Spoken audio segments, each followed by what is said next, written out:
Bonjour, je vais vous présenter aujourd'hui une caméra qui permet de filmer des animaux sauvages. Elle permet également d'enregistrer du son. Donc, en fait, cette caméra a la particularité d'être équipée d'un radar infrarouge qui permet de détecter la présence d'animaux et de déclencher automatiquement l'enregistrement. Et elle peut également filmer la nuit grâce à des projecteurs infrarouges qui sont ici, qui permettent à la caméra ici de pouvoir capturer une image dans de faibles conditions lumineuses. Une autre particularité, c'est qu'elle est équipée d'un panneau solaire. Alors malheureusement, ce panneau solaire est articulable, comme vous pouvez le voir, mais on ne peut pas le désolidariser de l'appareil. Donc si on voulait attacher l'appareil sur le tronc d'un arbre et mettre le panneau solaire au sommet de l'arbre ou à un endroit mieux éclairé pour pouvoir améliorer l'efficacité de charge de la batterie intégrée, ce n'est malheureusement pas possible.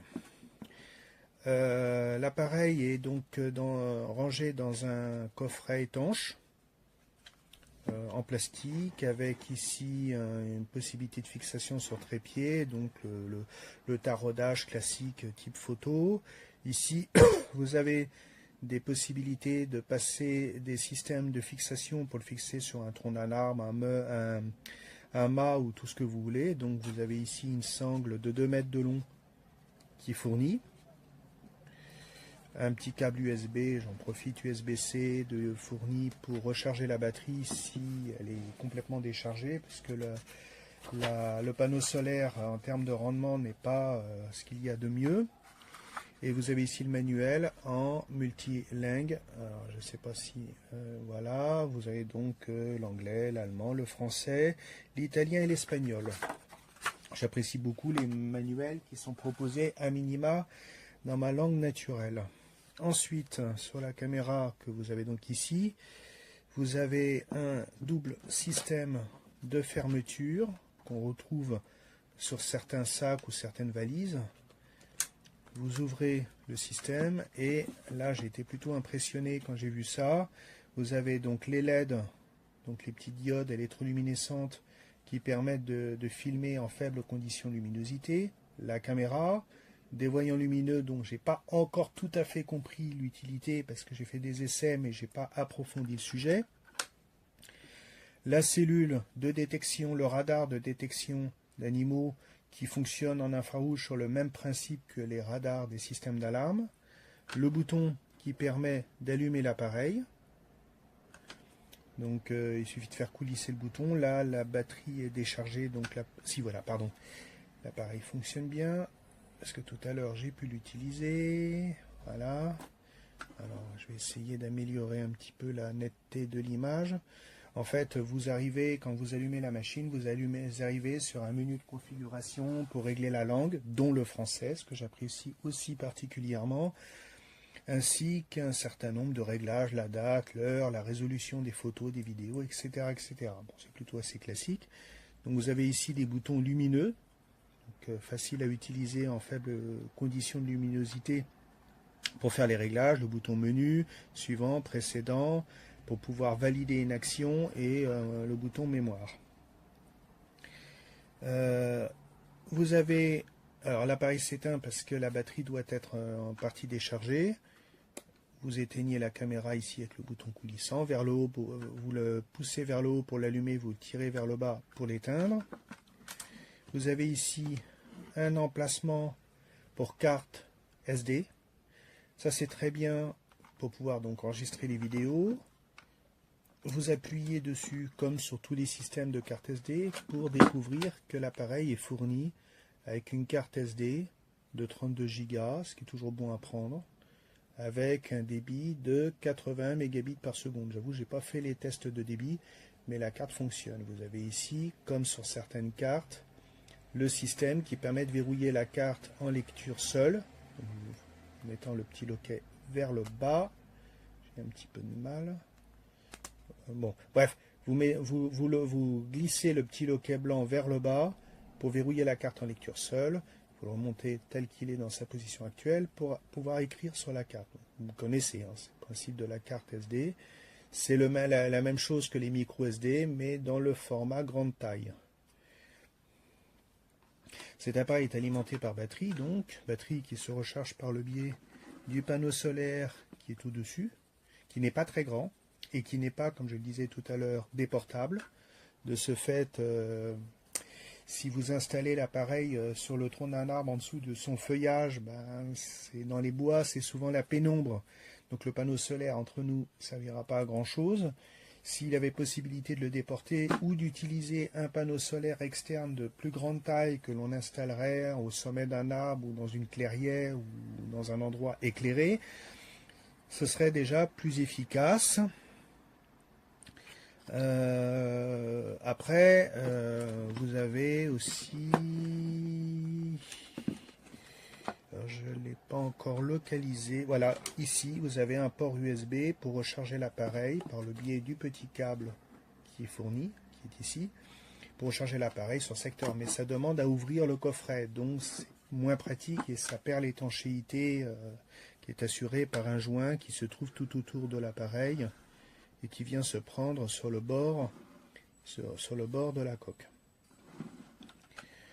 Globalement, j'aurais tendance à dire que l'appareil, il est sympa, il fonctionne bien. J'ai fait des tests de petites vidéos. Bon, je ne vais pas les montrer parce que c'est chez moi et je ne veux pas montrer mon chez moi. Mais ça fonctionne bien. Le son, bon, il est bien. Après, ça reste plus pour la vidéo que pour le son.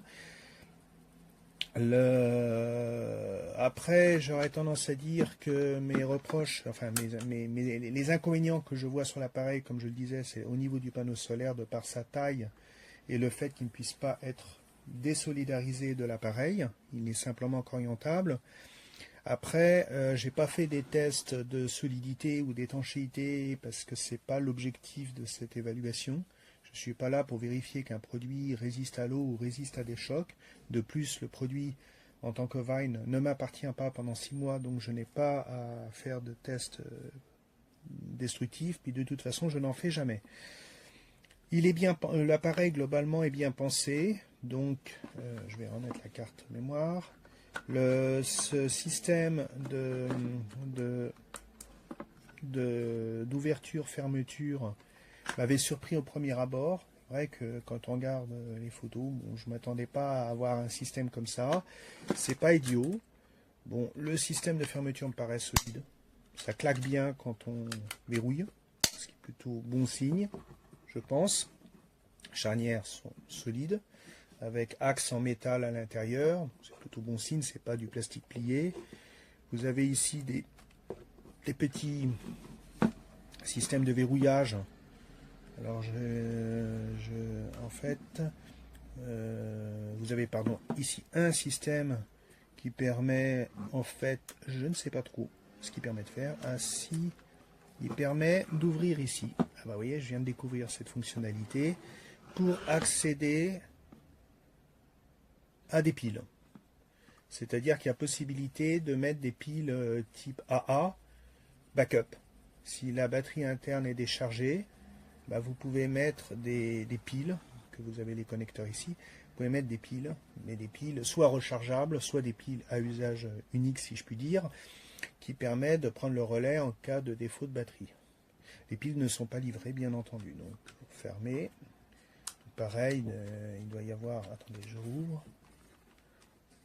un joint d'étanchéité qui doit se situer probablement, voilà, qui est ici, à l'intérieur. Vous avez une gorge avec un joint pour l'étanchéité, donc ça se prend sur la bordure en plastique que vous avez, voilà, c'est mieux, que vous avez ici. Donc vous refermez. Le système de verrouillage est le même que ces deux-là, c'est le même principe. Sur photo, vous verrez la masse de l'appareil, je l'ai pesé, il n'est pas très lourd. Bon, après, c'est surtout de l'électronique, il n'y a pas de mécanique, donc il n'y a aucune raison d'avoir un produit lourd. J'ai vraiment des problèmes de mise au point de la caméra, j'en suis désolé. D'autres tests seront faits ultérieurement, mais je ne peux pas les faire actuellement parce que je ne suis pas à la campagne pour voir, et puis je mettrai à jour mon évaluation si je trouve si j'ai d'autres surprises positives ou négatives. Je souhaite n'avoir que des surprises positives, bien entendu. Pour l'instant, des quelques tests que j'ai faits, l'appareil me paraît satisfaisant malgré les quelques petits inconvénients que j'ai pu relever et vous dire jusqu'à présent. Voilà, merci.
Wir haben hier die iSeeker Wildkamera.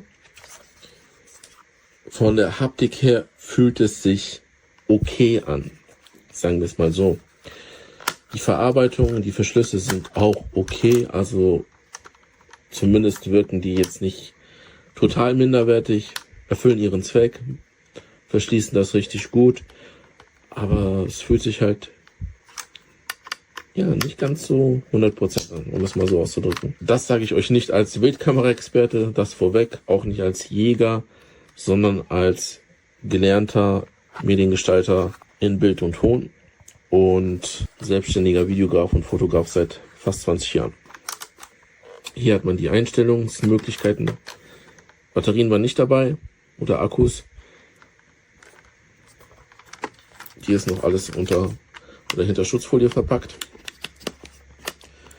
Und dann habt ihr hier noch den Zugang zur Batterie oder zum Batteriefach. 4 Stück, sieht nach Doppel-A aus. Dann habt ihr hier ein 1/4 Zoll Gewinde mit Solarzelle verbaut. Wie gut die funktioniert, weiß ich nicht. Dann habt ihr hier die Möglichkeit, so ein Band durchzuführen, was auch dabei ist. Der Verschluss macht aber auch nicht so den besten Eindruck. Ist halt auch nur Kunststoff. Mit diesen Zähnen zum Fixieren des Bandes. Band macht auch soweit einen okay Eindruck. Ich meine, reicht aus für diese Art von Kamera mit dem Gewicht. Auch mit den Batterien wird es jetzt auch nicht so schwer sein. Können wir schauen, was sie ohne Batterien wiegt. 387 Gramm ohne Batterien.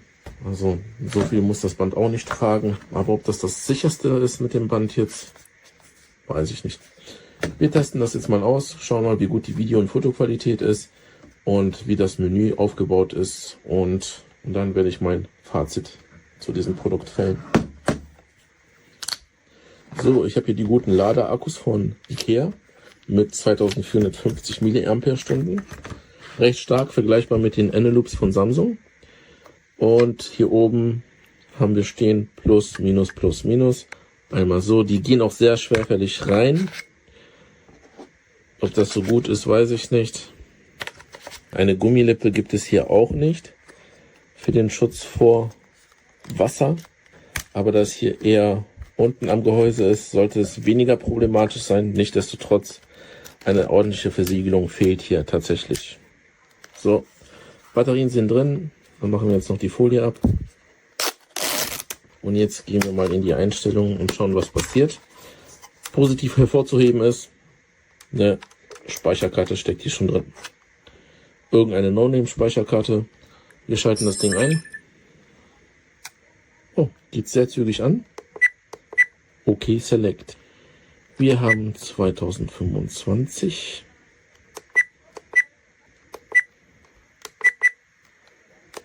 So. Dann formatieren wir auch direkt die Karte. Oh, warten Sie mal, stand da. Und man sieht mich schon direkt. Das Bild ist okay, wobei ich sehr, sehr breit aussehe. Da sehe ich ja aus wie so ein 200 Kilo Mann, bin ich aber nicht. Das Bild wirkt wirklich sehr breit. Ja, besser aus. Also es verzerrt an sich sehr stark. Dann schauen wir mal weiter. Modus. Fotos zum Beispiel, Foto und Video. Nehmen wir mal Foto und Video. Fotoauflösung haben wir 5 Megapixel bis 1 Megapixel. Belassen wir mal 5 Megapixel. Dann Fotoserie. Nehmen wir mal 2 Fotos in Serie. Videoauflösung. So, jetzt war das falsch. Einmal raus.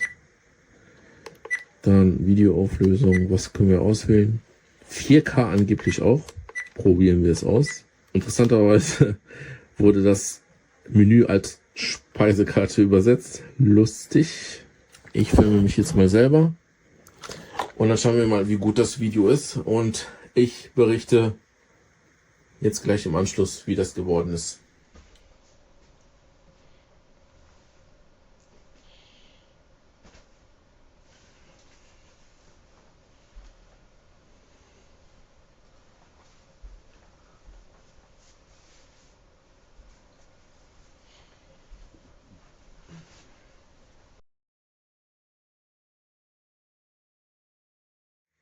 So, ich komme zu meinem Fazit. Kameras getestet. Bildqualität wirkt wirklich gut, tatsächlich. Aufnahmeschnelligkeit, also Frames per Second, wirken so, als würde sie auch schnell genug aufnehmen, dass da nicht die Bilder so verwischen. Das habt ihr jetzt in meinem Beispiel gesehen. Was ich vergessen habe zu erwähnen, es gibt auch einen intern verbauten Akku und der soll eigentlich geladen werden und die Batterien oben sind nur eine Backup-Lösung. Ich würde einfach behaupten, nicht so 100%igen Verarbeitungsqualität, beziehungsweise Verarbeitungsqualität ist top. Ich korrigiere mich. Der Kunststoff und die fehlenden Gummidichtungen, zumindest hier ist eine Gummidichtung, aber am Batteriefach zum Beispiel hier unten nicht.